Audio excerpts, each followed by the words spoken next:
সম্প্রতি আমরা একটা জিনিস সোশ্যাল মিডিয়াতে বেশি পরিমাণে দেখতে পাচ্ছি, সেটা হলো একজন বক্তা, সে নাকি ইমাম সাহেবও ছিলেন, দীর্ঘ ৮ বছর ওয়াজ মাহফিল করেছেন। এখন সে আপনার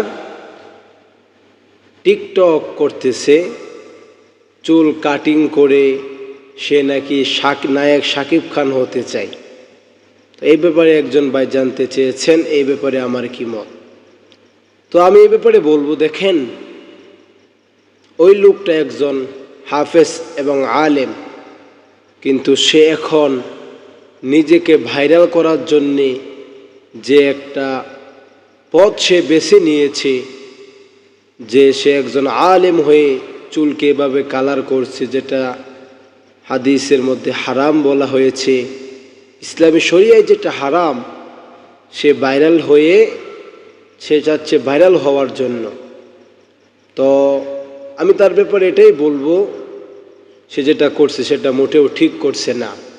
আর দেশের যে আমার আমজনতা ভাইয়েরা আছেন, ইসলাম প্রিয় দিনদার মুত্তাকিন মুমিন মুত্তাকিন পরহেজগার ভাইয়েরা, আপনাদের কাছে আমার একটা আকুল আবেদন থাকবে, এই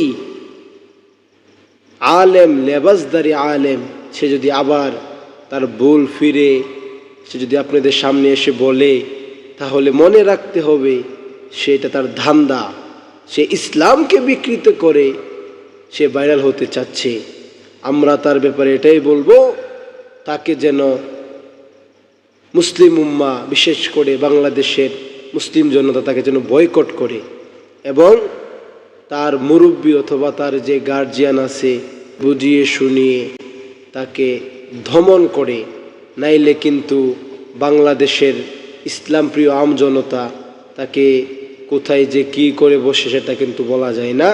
এজন্যে মাওলানা উমর, তাকে আলেম হিসেবে শ্রদ্ধা রেখে বলছি, তার কাছে আকুল আবেদন থাকবে, সে যেন ইসলামকে বিকৃতি না করে, সে যেন আবার পুনরায় আল্লাহর কাছে ক্ষমা চেয়ে সে যেন তার পথকে সে বেছে নেয়।